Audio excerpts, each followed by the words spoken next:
Vamos a continuar con nuestro estudio el día de hoy. Vamos a tener la tercera parte de los reyes de Israel. La primera fue el rey Saúl, la segunda fue el rey David, la primera parte, y hoy vamos a concluir con la segunda parte del rey David. Dijimos la última semana que dimos esta clase, que hoy íbamos a exponer lo que es el éxito, la caída y la restauración del rey David. Vamos a tratar estos tres temas, aunque nosotros pudiéramos durar 6 meses estudiando la vida del rey David, pero vamos a hacer una compensación de esto. Una de las cosas, por ejemplo, que es muy frecuente cuando nos referimos a este rey, es esa frase de que David era un hombre conforme al corazón de Dios. Y cuando nosotros analizamos la vida de Saúl y la vida de David, David hizo más cosas malas que las que hizo Saúl. Y nosotros nos preguntamos, pero ¿cómo es posible que un hombre que haya fallado tanto se pudiera llamar un hombre conforme al corazón de Dios? Entonces, una de las grandes cualidades que tenía David era su corazón. Aunque falló, su corazón totalmente le pertenecía al Señor. Y una de las pruebas es cuando murió su acérrimo enemigo, que era Saúl, la reacción que él tuvo. Una de las cosas para nosotros evaluar cómo nuestro corazón genera es cuando vemos que alguien que nos ha hecho mucho daño le ha ido mal o le pasó algo catastrófico. ¿Qué se siente cuando esa persona falla? ¿Qué se siente? A veces yo he escuchado personas, yo sabía, o no se podía esperar otra cosa. O sea, son como reacciones que nosotros tenemos. Yo sabía que mucho duró, como dice Fernando, que en algún momento tenía que caer. Y nosotros vemos aquí un hombre que duró siendo perseguido por Saúl, que tenía todas las ventajas porque tenía el poder, tenía un ejército que estaba con él, tenía las armas, tenía todos los medios y todas las herramientas para haber sido un enemigo como un gigante.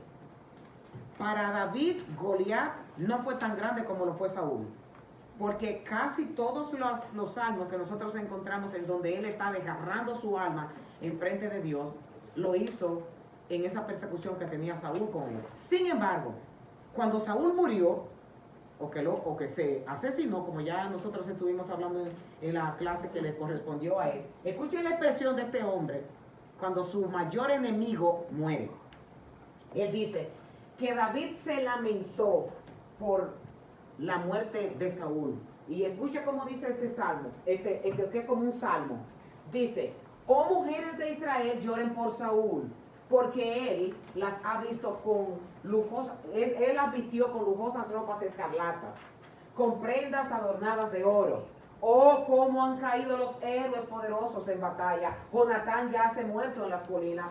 Cómo lloro por ti, Jonatán, hermano mío. Oh, cuánto te amaba. Tu amor por mí fue profundo, más profundo que el amor de las mujeres. Oh, cómo han caído los héroes poderosos, despojados de sus armas, yacen muertos.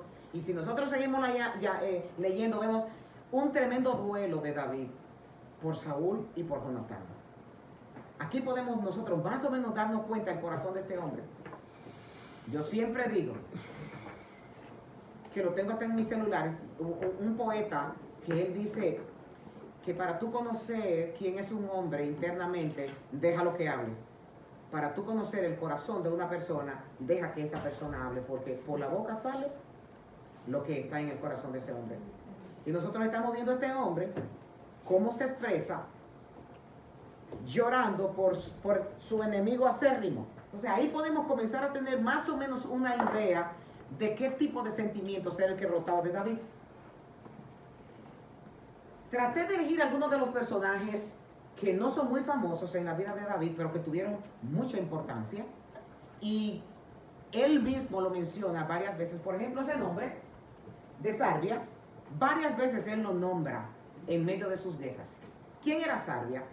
Sarbia era la hija mayor de Isaí, el padre de David. Por lo tanto, esta era la hermana mayor de David, Sarbia. Los hermanos las hermanas de David fueron Sarbia y Abigail. Y los 3 hijos de Sarbia fueron Abisai, Joab y Asael. 3 hombres súper importantes en la vida del reinado de David. Estos 3 hijos de Sarbia, Joab, Abisai y Asael, recordemos, son sobrinos de David.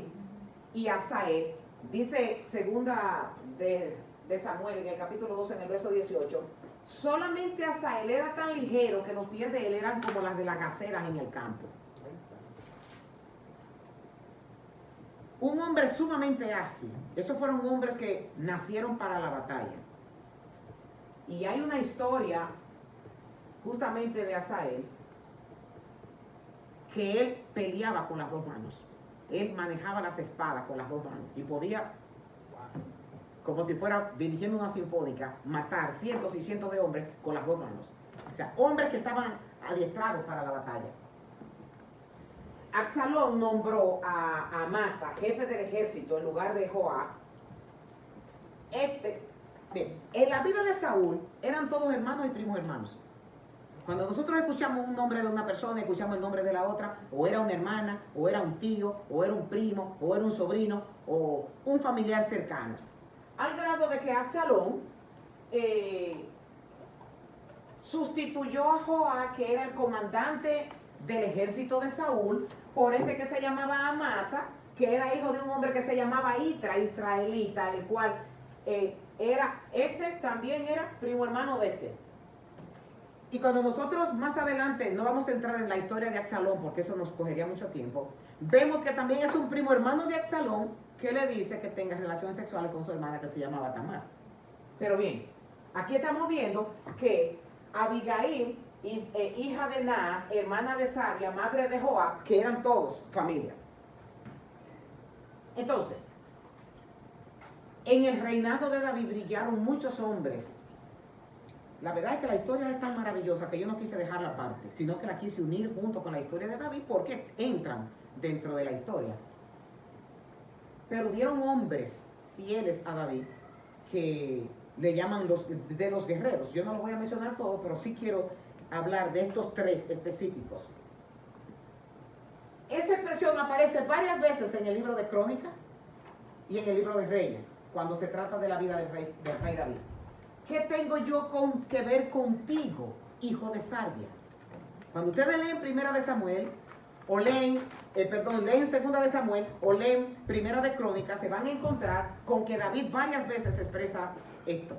Y es diciendo, ¿qué tengo yo que ver contigo, hijo de Sarbia? ¿Qué dijimos? ¿Que Sarbia era quién? Hermana de David. Entonces, habían 3 guerreros, hijos de Sarbia, que eran los encargados del ejército de David. Y él le hace esta pregunta a ellos, o a uno de ellos, que más adelante vamos a hablar. Son parientes de David, son los hijos de su hermana Sarbia, 3 sobrinos fuertes y valientes. Eso lo dice Segunda de Samuel 2:18, en los que David se apoya para llevar sus batallas a buen término. Gente fiel, valerosa, determinada, que guerrean en favor de su rey, en favor de sus propios intereses. Este es uno de ellos. Yo pudiera decir que es uno de los más famosos. Ese, tremendo. Él era el jefe del ejército de David. ¿Y qué era de David? Primo, sobrino. ¿Hijo de quién? De Sarbia. Estoy poniendo a que lo repitan porque tienen que acordarse de esta historia. Y cuando ustedes lean las escrituras, que ustedes escuchen hablar de Joab, que a ustedes se les quede en su mente que este era sobrino de David, hijo de Sarbia. Entonces, ¿qué pasa? Tiene ese título, Joab, el débil hombre fuerte de David. Una historia maravillosa que pudiéramos tener un estudio solamente de él. El poder detrás del trono. Esta era la mano derecha total de David, un hombre valiente. La primera mención que nosotros tenemos en la Biblia se produce cuando David lo envía al mando de su ejército para luchar contra el ejército de Isboset.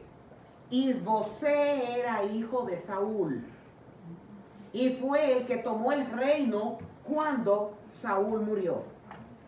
Y él reinó 2 años y Isbosé tenía este hombre que era Abner, el comandante del reino de Saúl, y Joab era el comandante de David. Aquí estamos, tremendo. Esas son unas historias tremendas de fidelidad de estos hombres. Y Abner tenía muchísimo poder y era tremendo, un hombre mayor, pero yo no sé cómo era que esa gente no perdía la agilidad para pelear y para ir a los frentes de batalla. El grado es, para que nosotros tengamos un parámetro bien claro, este hombre es el comandante de Saúl y Joab es el comandante de David. En un momento en donde Abner se enoja con el hijo de Saúl, va a donde David para decirle, yo te voy a entregar el trono de Isboset para que hagas uno solo y las tribus todas estén unidas. Pero ¿qué pasa? Que este hombre, recuerden el que yo le dije que era ligero, que con las 2 manos él... No, Joab no, el hermano del menor, Asael. Cuando David lo manda a esto, que es la primera vez que en la historia nosotros escuchamos en la Biblia el nombre de Joab, le dice mira, para nosotros no estar derramando tanta sangre, mira lo que vamos a hacer. Coge 12 hombres de los tuyos y yo voy a coger 12 hombres de los míos y que la guerra se haga entre esos 24 y ellos van a determinar quién gana. El que gane del grupo de los 12, ese va a ser el ejército que va a ganar. Pues los 12 de Saúl, de David, vencieron a los 12 de Saúl. Los 12 que comandaba Joab le ganaron a los 12 que comandaba Abner. Y Abner dice, está bien, ganaron, nosotros nos retiramos y nos vamos. Pero Asael era la juventud traicionera, el más jovencito de todos. Como era rápido como la gacela, se le ponía por el lado a este y le decía, ven, vamos a pelear tú y yo que te voy a matar. Ven, ven. Lo asediaba por todas partes. Y Abner le dice, muchachito, estate tranquilo. No te metas conmigo, que yo no quiero hacer nada contigo. Muchachito, el muchachito volvió otra vez. Y estate tranquilo, que no quiero hacerte daño. Hasta que lo hartó. Cogió su espada y a la primera lo mató. Hermano de este. Este se convirtió en el enemigo acérrimo de ese porque le mató a su hermano. Y de ahí en adelante fue la guerra entre estos 2 comandantes. Al grado que, para terminar la historia, Joab, en traición, mató a este. Y David, en el lecho de su muerte, le dijo a Salomón, véngate de lo que él hizo. Bueno, David, no, que la capital del gobierno donde reinaba Saúl era Hebrón. Y David dijo, yo no voy a tener mi reino aquí, sino que lo voy a tener en un lugar que sea neutral. ¿Qué pasa? Que el lugar neutral era Jerusalén. Se llamaba Jebú y tenía que ser conquistado porque tenían unas murallas muy fuertes. Yo no sé, los que han ido conmigo a Israel, que han ido por unos túneles que están por debajo de las murallas de Jerusalén, que fue como si hubiera sido ingeniero calculando unos túneles que una persona con claustrofobia no puede entrar ahí, de tan estrechitos que son, y es como si fuera un laberinto, y todo eso lo construyó David con sus hombres. Y David dijo, el primero que entre a Jebú, o el primero que entre a Jerusalén, va a ser el comandante. Ya este había matado a este, y David lo había despedido porque había derrochado una sangre inocente. Pero ¿qué pasa? Que cuando hicieron la propuesta, el de arriba, que estaba fuera del ejército, escuchó y entró a Jerusalén y conquistó la ciudad de Jerusalén para David. Cuando David pudo entrar y se dio cuenta que era Joab el que había, tuvo que ponerlo de nuevo como comandante de su ejército.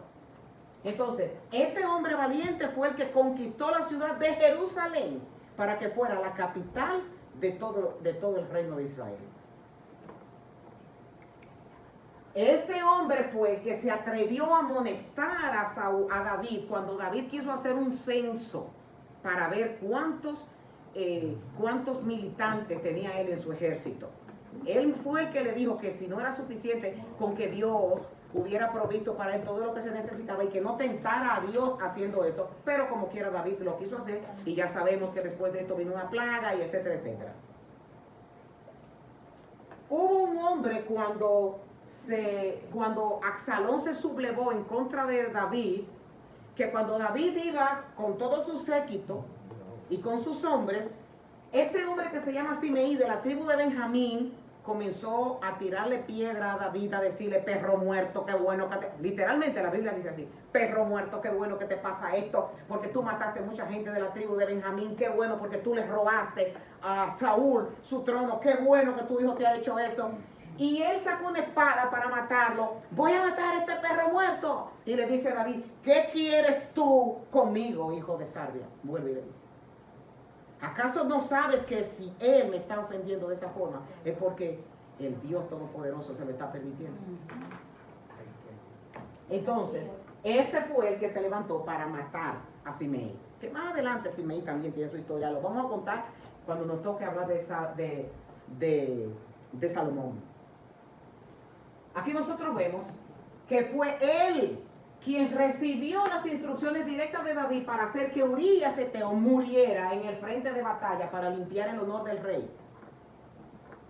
Urías fue a quien David le quitó la mujer, porque la mujer estaba embarazada y él quería quitarlo del medio para quitar las evidencias del pecado que él había cometido. Fue a Joab que David le dijo que lo pusiera en el frente de batalla para matarlo.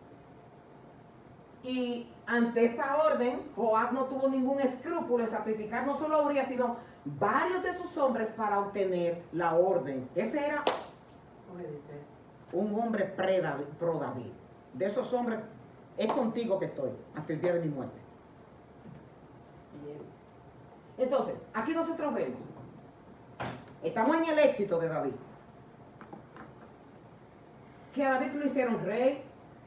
A este hombre lo hicieron rey, al hijo de Isboset, lo hicieron rey después que murió Saúl, de esta área geográfica que ahí está, sobre Benjamín y sobre todo Israel. Isboset, hijo de Saúl, tenía 42 años cuando comenzó a reinar sobre Israel y reinó 2 años solamente. Y la casa de Judá, sin embargo, siguió a David.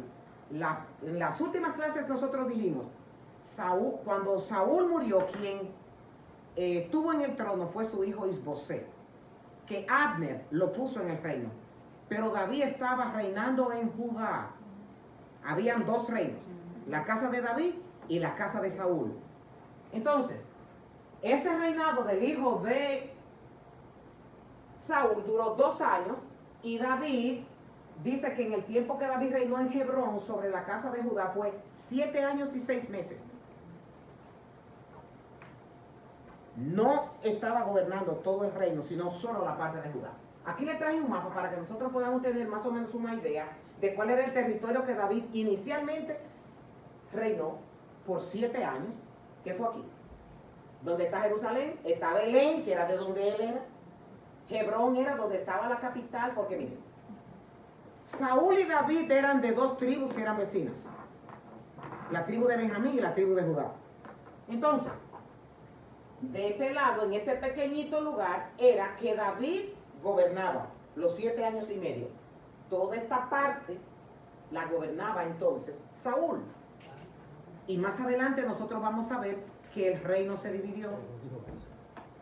Pero cuando esta parte estaba siendo gobernada y duró 2 años siéndolo por el hijo de David, el hijo de Saúl, hubo un cambio. Dentro del éxito, David levantó una nueva capital, que fue la capital de Jerusalén. Dirigió al pueblo a la adoración a Dios. Guerreros le ayudaron en las batallas y enfatizó la adoración a Dios. Alguien me lee ahí, por favor. Eso fue en el momento donde las tribus, todas las otras tribus, que eran 9, eran 11, fueron donde David para decirle que lo necesitaban y que le iban a dar todo el reino para que unificara una sola nación. Léame alguien, por favor.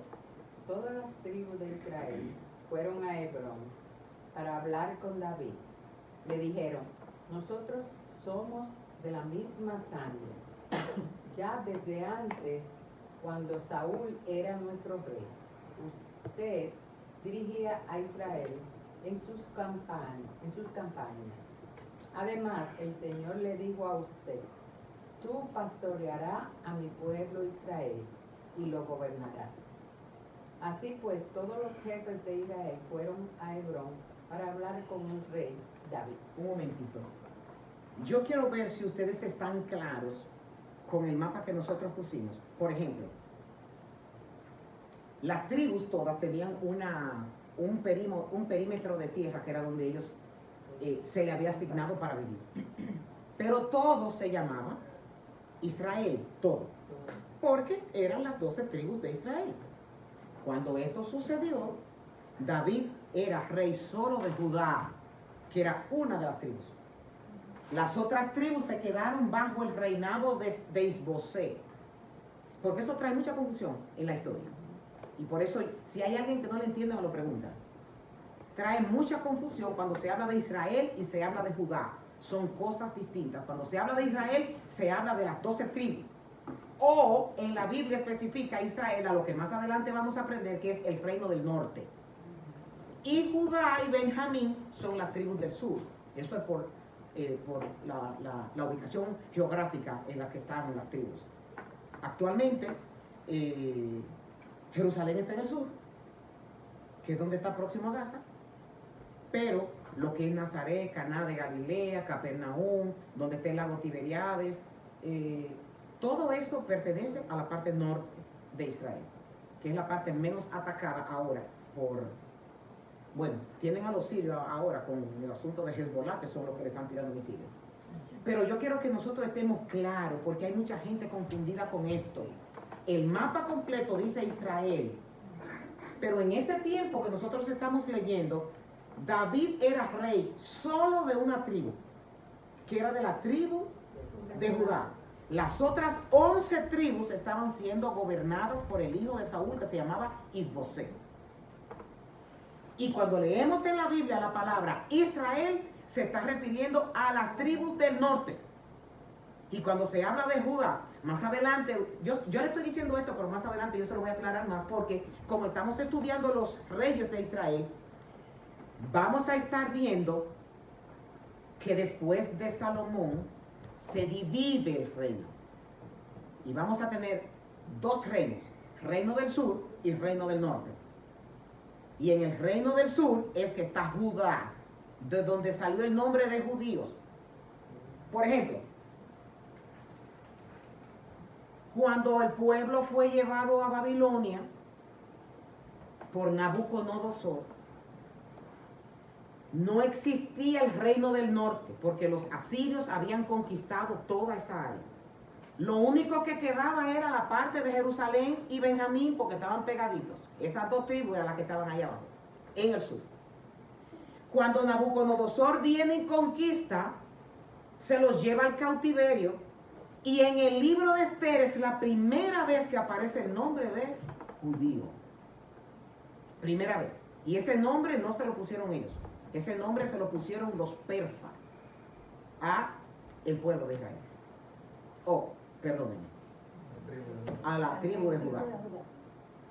No existía ya, aunque hay muchos comentaristas ahora, que no me voy a entrar en ese detalle, que dicen que también las tribus cuando fueron atacados por los asirios, que lo que ellos, y la Biblia lo dice así, que muchos de ellos lo que hicieron fue que se anexaron al reino del sur y se ubicaron para no tener que irse al exilio, o no mezclarse con las otras culturas que el rey asirio trajo para mezclarlo,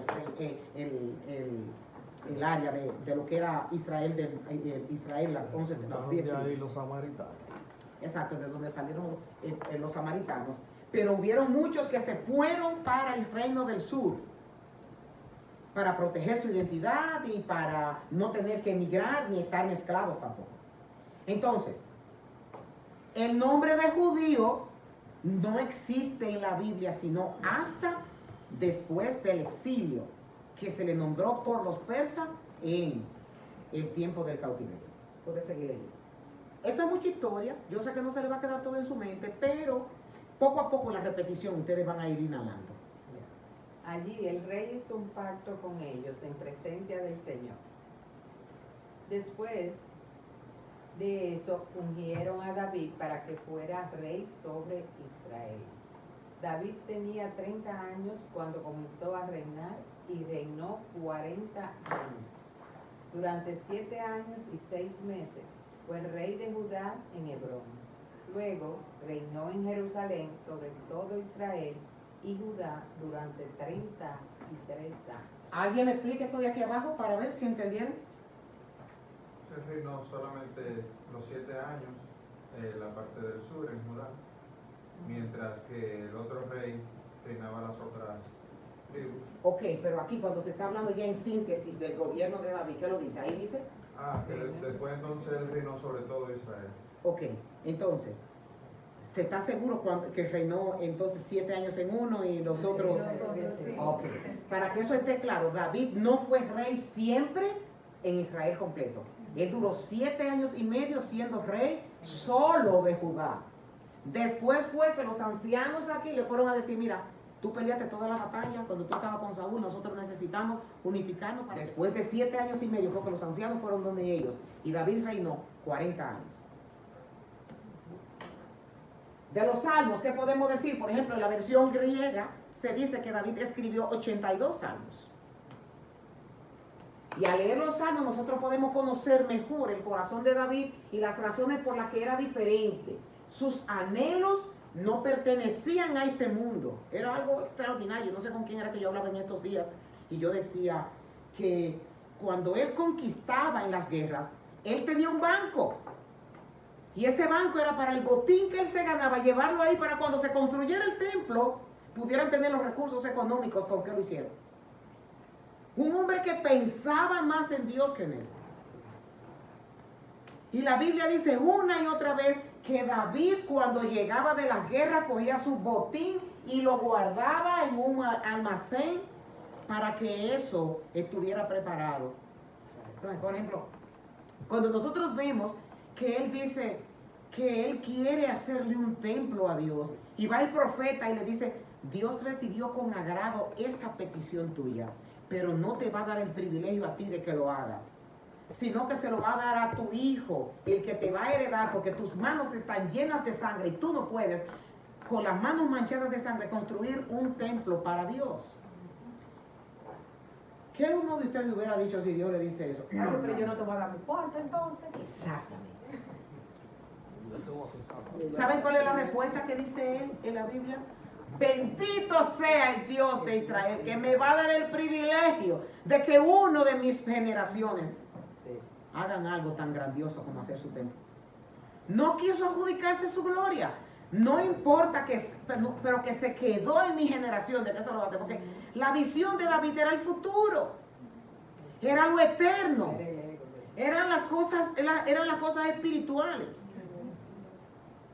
Y eso es maravilloso, esa respuesta que él da. Nosotros, no, pero yo he trabajado mucho, pero mira, yo he llevado al pueblo 40 años gobernando y tú no me vas a dejar a mí ese privilegio de que en la historia, en los registros de mi reinado, que de que fui yo que te hice ese templo. Y lo que él está es dándole gloria a Dios porque le dio el privilegio a uno de sus familiares. David tenía la habilidad de derramar su corazón, de desnudar su alma delante de Dios. Y su oración era más que un conjunto de palabras hilvanadas, o un hábito, o un protocolo que practicaba ritualmente, o una serie de peticiones con las que acudía a Dios cada día. Era una pasión, un fervor que nacía desde lo más profundo de su corazón, que se levantaba con un afecto inefable hacia Dios. Tal como lo expresa el Salmo 63, Dios mío eres tú, de madrugada te buscaré, mi alma tiene sed de ti, mi carne te anhela, en tierra seca y árida donde no hay agua. Lo que quiero decir con esto es, así como la tierra seca, árida necesita el agua, así te necesito yo a ti. ¿Qué lenguaje? ¿Qué lenguaje? David no rebuscaba palabras, era un hombre rico en verbo. Y miren, por ejemplo, este salmo. He aquí en maldad he sido formado y en pecado me concibió mi madre. David también es conocido como el salmista y sus dos salmos más famosos fueron el 23 y el 51, aunque hay muchísimos que son famosos. Cuando él dice en el Salmo 23, escribe estos salmos, él está aquí. En el Salmo 23, cuando él escribe, está en lo más alto de su reinado. Y en el Salmo 55, cuando él escribe, él está en lo más bajo de su reinado a causa del pecado que había cometido. Ahora, ¿por qué David, específicamente en el Salmo 51:5, él dice que en pecado me concibió mi madre? Hay un comentario del Talmud, que es un libro, valga la redundancia, un libro exegético, un libro de comentarios judíos, y escuchen lo que dicen ellos. Isaí, el padre de David, estaba separado de su esposa desde hacía 3 años, separado de cuerpo. Y en este lapso, Isaí sentía una fuerte atracción carnal por una sierva que ellos tenían, y él le ofreció a la sierva que le iba a dar libertad si tenía relaciones sexuales con él. La sierva se lo cuenta a la esposa, y la esposa le dice que apague la luz, que se entre en la cama, que le haga creer a él, a Isaí, que era ella que se iba a entrar en la cama, y la que se entró fue la esposa. Y la esposa sale embarazada. Y David es concebido esa noche, pero en pensamiento y actitud pecaminosa de su padre Isaí. Y por eso cuando se enteran de que la esposa de Isaí estaba embarazada, todos pensaban que había sido un adulterio, parecido a la vida de María con Jesús. Y cuando David nace, todos lo tratan como un bastardo. Eso está en los registros de la historia judía. Entonces, ahora tiene sentido cuando nosotros leemos en el Salmo 69:8, cuando él dice, extraño yo he sido para mis hermanos y desconocido para los hijos de mi madre. David es criado como un siervo de su casa, o sea, como un hijo ilegítimo, y es por eso que lo pusieron a pastorear ovejas. Y yo nunca entendí eso. Eso lo dice el Talmud de los judíos, que era por esto, y había una diferencia grande de edad. Por esto es que Joab y sus sobrinos eran mayores que él y con edad parecida a la de él, porque fue la vejez que la madre lo tuvo. Entonces, como que tiene un poco de sentido cuando nosotros leemos expresiones de David como esta. Ahora, ya hablamos de sus éxitos, ahora vamos a hablar de su caída. Ahí casi no hay que decir nada, ahí está la historia. Dice, cuando la Biblia dice que David estaba en el balcón y que estaba como si fuera ocioso, la palabra en la Biblia lo que dice era que él estaba así. No, que estaba así, porque no tenía nada que hacer y que estaba caminando de aquí para allá y de allá para acá. Entonces en ese momento fue que pasó esto. David está en su cumbre y su trono ha sido establecido, sus enemigos han sido derrotados y se están llevando a cabo las preparaciones para la construcción del templo de Jerusalén. Todo está en pleno apogeo él. Es más, él se siente que ya no necesita ni siquiera estar en el campo de batalla, porque como ya él tiene tantas batallas ganadas, nosotros vemos en toda la historia de David como militar que se ganaba todas las batallas. Y dice la Biblia que era porque Dios estaba con él. Y de repente, David cae en un pecado atroz. Al robar la esposa de un hombre y luego para encubrir su pecado hace que el esposo de dicha mujer sea asesinado. Y el Señor, yo puse aquí mismo porque mire, yo me imagino que días oscuros. Qué tremendo. Qué tremendo. Anoche esas palabras que me dijo esa muchacha, la que tiene el cáncer, la que se llama Jani, dice, mi mundo se volvió al revés en 180 grados.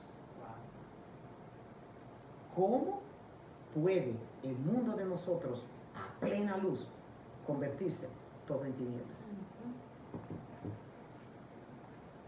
El Señor envía a Natán a confrontar a David por su pecado. ¿Le gustó esa carita? Analicemos esto. Los nombres de las 8 esposas del rey David eran Mical, Aión, Abigail, Maca, Hagit, Abital y Egra. David tenía 1, 2, 3, 4, 5, 6, 7 mujeres. Mal contado. Ahí van 7. Y buscando más. Hay un comentarista que me encantó, que él dice, mientras pienso sobre lo sucedido, estoy segura yo de esto, que no sucedió todo al mismo tiempo. El asunto de Betsabé simplemente fue el clímax de algo que había estado sucediendo en la vida interior de David por 20 años. El comentarista lo que está diciendo es: una persona no cae en una trampa de pecado sin que haya formulado. Yo siempre digo que un volcán, cuando va a hacer erupción, los sismólogos detectan que hay un movimiento interno y que pronto puede que haya una explosión, una erupción. Entonces, cuando nosotros caemos en un pecado, el pecado no fue de ahora para mañana que se cometió. Por ejemplo, cuando usted sale de su casa bien entrenadito, hoy, Señor, yo voy a guardar mi día y yo no le voy a hablar nada a nadie, yo no voy a mirar nada a nadie, y viene alguien, pan, y te pisa un callo, y tú dices, me dolió, pero yo hoy voy a glorificar al Señor. Pero cuando usted deja un día, 2 días, 3 días, sin leer la Biblia, sin orar, sin estar en comunión, vienen, no solamente te pisan el callo, simulan que te lo van a pisar. Y usted, fuego, no del cielo, de la boca. El prójimo no ayuda, pastor. No, el prójimo, mira, el prójimo es el laboratorio donde Dios te entra. Ay, no.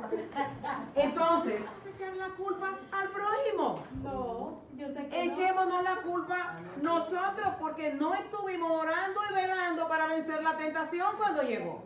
Así es. La Biblia lo dice, el espíritu está dispuesto, pero el cuerpo pelea y no quiere obedecer. No quiere obedecer. Le echamos la Biblia y a Dios que reparta. Yo le doy gracias al Señor por todos los que están aquí hoy, porque yo sé que hay muchos que tienen en agenda. Bueno, como hay otro culto el viernes, lo que hacemos es que nos vamos el miércoles y podemos pasar. No lo pensé. No, el viernes yo vengo y la pastora no me puede poder decir nada porque de las 2 actividades por lo menos a una fui. No. Una cosa no se va con la otra. Usted, hermana Carmen, lo está diciendo, pero en la mente, yo me preparo y voy el viernes. 2 días es demasiado en la semana.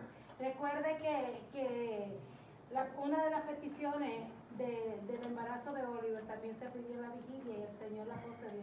Así que ya yo vengo con mis peticiones. Eso No, no se yo le voy a puede decir lo que vamos a hacer el viernes. Por tanto, reanudando a la clase, quedarse en casa en medio de la guerra simplemente proveyó de una oportunidad para que la larga falta de control romántico e indulgencia sobre las pasiones se mostrara.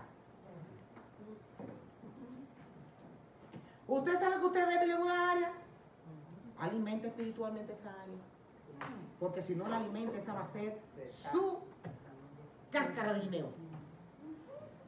Así es. Resultados. Al enfrentar nuestro pecado, nosotros tenemos que transitar entre 2 terrenos antibíblicos. El uno es la desesperanza de pensar que nuestro pecado está fuera del perdón de Dios. Y el otro es el despreocuparnos de pensar que podemos violar el mandamiento de Dios sin experimentar repercusiones dolorosas. Las 2 están mal, porque son antibíblicas las 2.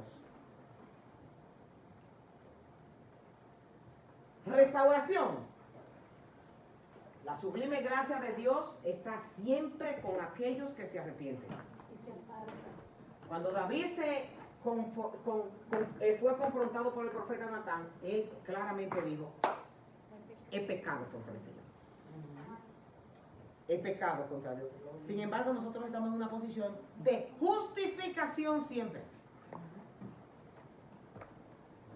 A mí me encanta cuando vienen donde mí a hablar, ¿por qué me hicieron? ¿Verdad, Alejandro? No, lo que pasa es que nosotros siempre somos absueltos en Evaluaciones. en nuestras evaluaciones siempre somos absueltos, No siempre, pero sí, a veces sí somos. casi siempre. El perdón de Dios hacia David incluye un perdón judicial temporal. No se me desconcentren, por favor. El Señor pone a un lado el requisito de la ley de que los asesinos y los adúlteros sean ejecutados. Eso estaba en la ley levítica, que era más vigente en los tiempos de David. Sin embargo, Dios no aplicó esa ley en David. La vida de David es perdonada y su trono no le es quitado. No obstante, yo siempre digo que la misericordia de Dios está hasta por encima de su justicia. De tanto que Dios desea que nosotros nos arrepintamos y que pidamos perdón. Y está el otro, que es el perdón espiritual. Dios reconcilia a David con él mismo. Cuando él dice en el Salmo 32, del 1 al 2, cuán bienaventurado es aquel cuya transgresión es perdonada, cuyo pecado es cubierto. Cuán bienaventurado es el hombre a quien el Señor no culpa de iniquidad. Él se sentía perdonado por Dios. Y eso mismo dice el apóstol Pablo, pues que usa ese ejemplo del perdón hacia David para mostrar que la manera de Dios salvar a la gente inmerecedora ha sido siempre por gracia, a través de la fe.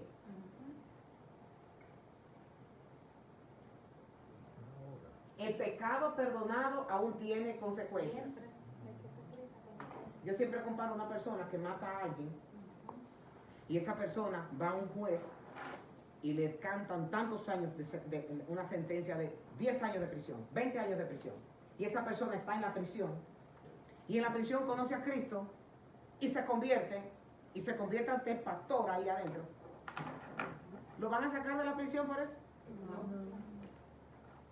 Hay un acto que cometió que va a pagar las consecuencias. Aunque su vida haya cambiado, de toda forma, la consecuencia de su acto lo va a arrastrar. La espada nunca se apartará de tu casa. Esa fue la sentencia de Dios.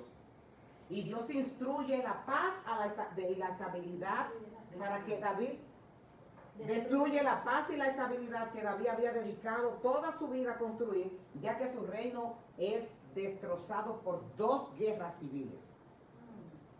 De la misma casa levantaré el mal contra ti. El vergonzoso pecado sexual y la violencia asesina en la que David se involucró de manera secreta es prácticamente abiertamente por sus hijos Amnón y Absalón. ¿Qué fue lo que pasó con Amnón y Absalón? Lo mató. Exacto. ¿Por aquí? ¿Saben qué fue lo que pasó, Débora? ¿Tú sabes qué fue lo que pasó ahí? No, ok. Mira, en esta sentencia que Dios le dio a David, te tengo que enseñar. En esta sentencia que Dios le dio a David, dijo que él iba a levantar un mal en su casa en contra de él.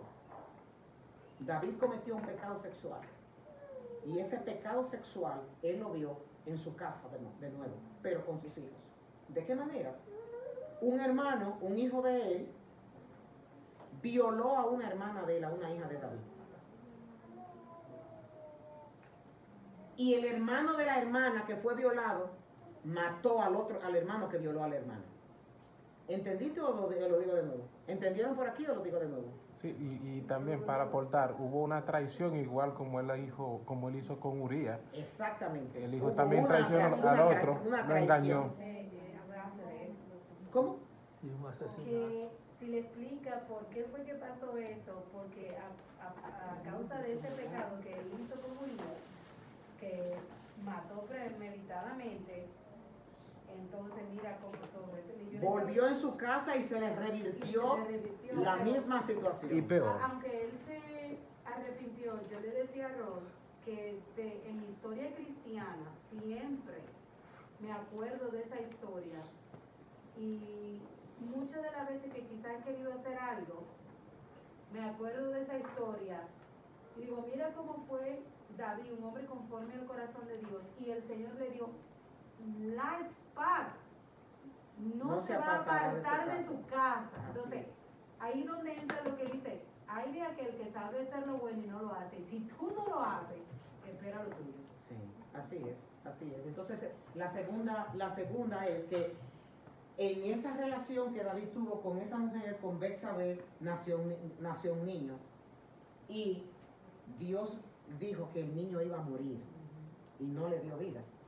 El niño concebido por el pecado de David murió 7 días después de haber nacido. O sea, después de ahí David lo único que hizo fue sufrir y sufrir y sufrir y sufrir. Ahora, el corazón de David es revelado en la vida de nosotros a través de sus sufrimientos. Y el sufrimiento de David fue una muestra mayor de fidelidad a Dios que su caída, que fue una cosa extraordinaria. Él se hizo más fuerte y amó más a Dios en medio de su caída. Los resultados: un embarazo no deseado, el asesinato de un confiable amigo que era Urías, un bebé muerto, su hija violada por su hijo, un hijo asesinado por otro hijo, una guerra civil dirigida a su propio hijo, un hijo que imita a David en su falta de autocontrol, llevándolo a él y a una buena parte de Israel lejos de Dios. Un desastre. O sea, eso fue el resultado del pecado. Lo que pasa es que nosotros lo tomamos a la ligera. Hay pecados que se cometen que nosotros arrastramos a toda nuestra familia. A toda nuestra familia. Por ejemplo, en esas guerras de que si hay pecados que son transferibles o que si hay pecados generacionales, lo que yo sí afirmo es que hay pecados que se maduran y se siguen dando continuidad a ella. El pecado se frena en una familia cuando hay alguien que se levanta. Yo digo, esto va a ser diferente. Mi padre actuó de esta forma, yo voy a actuar de esta otra forma. Yo vengo de un hogar disfuncional, yo mi esposa no la dejo. Yo fui abandonado por mi padre, yo mis hijos no lo dejo. O sea, uno comenzar a actuar de una manera completamente distinta. No es de que, Señor, yo rompo la maldición de mi casa y Señor, yo rompo la maldición de mi familia. Eso no funciona así, mi amado hermano. Acción. Eso funciona con la acción de tú decir, esto se generó en mi casa. Mi papá era un bebedor, en mi casa no se toma. Mi mamá era adicta, en mi casa no se usan vicios. Recientemente, yo le digo que esta ha sido una semana catastrófica, yo recibiendo noticias de gente que no son ni de la iglesia, de tantos. Entonces, David expresa la dicha de haber sido perdonado cuando lee el Salmo. Bueno, ya nosotros lo leímos, el Salmo 32, del versículo 1 al versículo 5. ¿Alguien lee la palabra de David cuando David se sintió perdonado por Dios? Ese Salmo lo escribió cuando recibió su perdón. Alguien me lea rápido en voz Qué alta. alegría para aquellos a quienes se les es perdonado a la desobediencia, a quienes se les cubre su pecado. Sí, qué alegría para aquellos a quienes el Señor les borra la culpa de su cuenta, los que llevan una vida de total transparencia. Mientras que me negué a confesar mi pecado, mi cuerpo se consumió y gemí todo el día. ¿Ustedes ven la consecuencia de no confesar pecado? Se envejece uno. Se consumía. Se consumieron Lo que sus tú me- huesos. lo que tú me mandaste. Se enferman.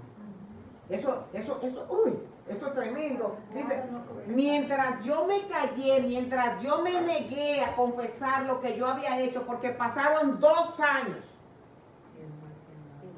Porque nosotros lo leemos una página, después viene la otra página. Pasaron 2 años de eso, cuando David pronunció un arrepentimiento, después de 2 años. O sea, que ahí experimentó enfermedades, aflicciones, separación con Dios, vida espiritual seca, todas esas cosas le pasó a él. Y él se restauró cuando él confesó su pecado. Y dice, sigue, mientras me negué a confesar mi pecado, mi cuerpo se consumió y gemía todo el día. Día y noche tu mano de disciplina pesaba sobre mí. Mi fuerza se evaporó como agua al calor del verano. Finalmente te confesé todos mis pecados y ya no intenté ocultar mi culpa. Me dije, le confesaré mis rebeliones al Señor y tú me perdonaste. Toda mi culpa desapareció. Qué alivio. Maravilloso. Pero hubo una acción de parte, ¿ustedes oyen, jóvenes? Hubo una acción de parte de David de reconocer lo que había hecho y pedir perdón. Y apartarse. Y apartarse. Entonces, aquí está este comentarista que se llama William Bate, que él dice que David era un hombre conforme al corazón de Dios porque meditaba en Dios, porque tenía un corazón y una mente celestial. La mente de David fue moldeada por Dios y por eso soportó persecuciones. Se enfrentó al peor gigante o peleó contra osos y leones. Él estaba dispuesto a pensar bajo la guía de Dios y reaccionar de una forma que lo honrara. Los afectos y deseos de David estaban cimentados en la ley de Dios, lo cual había formado su mente y moldeado su corazón, por cuanto se dedicó a dejar que la palabra de Dios permeara su vida. Poco pecó al dejarse llevar por sus propios deseos. Vulneró la vida de una mujer y la embarazó. Además mintió y asesinó al esposo para que sus actos pasaran desapercibidos. Sin embargo, David fue confrontado por su pecado al igual que Saúl. La diferencia entre ambos estuvo en la respuesta hacia Dios.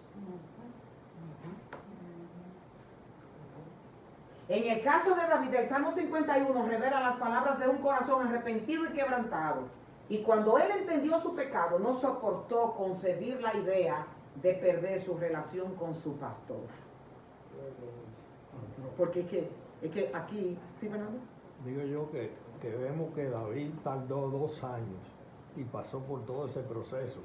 Lo que nos dice a nosotros debemos confesar nuestro pecado y no esperar tanto tiempo. Sí. Y déjeme decirle que es muy posible que Dios le diera un tiempo a él para que él mismo tomara la decisión. Y cuando el profeta Natán lo confrontó, él no comenzó a pelear con el profeta Natán. Él tuvo una actitud de humillación. He pecado contra Dios. He pecado contra mi Señor. Esas son las cosas que nos revelan el corazón de este hombre. Un papel preponderante en la historia redentora. Le prometió Dios a David que su reino no tendría fin. Además, decidió que fuera de su linaje que viniera el Mesías, y uno de los epítetos dados a este fue Hijo de David, que es el nombre dado a Cristo. De modo que la nación judía esperaba a uno que vendría y cumpliría la promesa de un reino eterno, y ese fue nuestro Cristo. Las últimas palabras de David cuando ya él estaba en su lecho de muerte. Cuando ya se acercaba el momento de morir, el rey David le dio el siguiente encargo a su hijo Salomón. Yo voy camino al lugar donde todos partirán algún día. Ten valor y sé hombre. Cumple los requisitos del Señor tu Dios y sigue todos sus caminos. Obedece los decretos, los mandatos, las ordenanzas y las leyes que están escritas en el libro de Moisés para que tengas éxito en todo lo que hagas y donde quiera que vayas. Si lo haces, el Señor cumplirá la promesa que me hizo cuando me dijo, si tus descendientes viven como debe ser y me siguen fielmente, con todo el corazón y con todo el alma, siempre habrá uno de ellos en el trono de Israel. Maravilloso. ¿Cuál es el texto bíblico? Ahora voy, porque no lo he terminado. Además, tú ya sabes lo que me hizo Joab. Aquí traje a Joab, hijo de Sarvia, cuando mató a mis 2 comandantes del ejército, a Abner, hijo de Ner, y a Amasa, hijo de Jeter. Él fingió que fue un acto de guerra, pero estábamos en tiempo de paz, con lo cual manchó con sangre inocente su cinto y sus sandalias. Haz con él lo que mejor te parezca, pero no permitas que envejezca y que vaya a la tumba en paz. Sé bondadoso con los hijos de Barzilai, que estos fueron los que le brindaron a él apoyo cuando huía de Absalón. Haz que sean invitados permanentes en tu mesa, porque ellos me cuidaron cuando yo huía de manos de tu hermano Absalón. Y a Simeí también le dijo, acuérdate de Simeí, de lo que me hizo. Y después la historia de Simeí es que cuando Salomón está, más adelante cuando tengamos a Salomón, le vamos a decir qué Salomón hizo con Simeí. Entonces, acuérdate, míralo aquí, acuérdate de Simeí, hijo de Gera, el hombre de Beurín, de la tribu de Benjamín, Él me maldijo con maldición terrible cuando yo estaba hacia Mahanaim. Cuando vino a verme al río Jordán, yo le juré por el Señor que no lo mataría. Pero ese juramento no lo hace inocente. Tú eres un hombre sabio y sabrás cómo darle muerte sangrienta. Luego David murió y fue enterrado con sus antepasados. Eso es un texto que yo siempre me gusta meditar. Digo, él duró tantos años pendiente esta maldad que este hombre le hizo. Y a la hora de su muerte le dejó un testamento. Mira, como yo juré que no iba a hacer nada, pero como tú eres un hombre sabio, tú sabes lo que tienes que hacer. No deje que vayas a la tumba en paz. Y una muerte sangrienta. Y dame una muerte sangrienta. Entonces, David reinó durante 40 años, 7 de ellos en Hebrón y 30 de ellos en Jerusalén. Y Salomón lo sucedió y se sentó en el trono de David su padre y reinó y se estableció firmemente. Al día de hoy.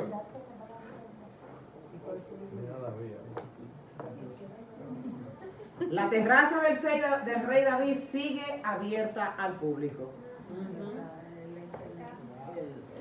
No es una terraza cubierta de mármol, sino más bien la pantalla de un celular o un computador. Aprendamos de esta lección y pidámosle a Dios que eso que está escrito sea para gloria de su nombre y para testimonio de nosotros, porque por eso la palabra fue escrita. Cerramos este estudio del rey David y la semana que viene vamos a continuar con la vida del rey Salomón.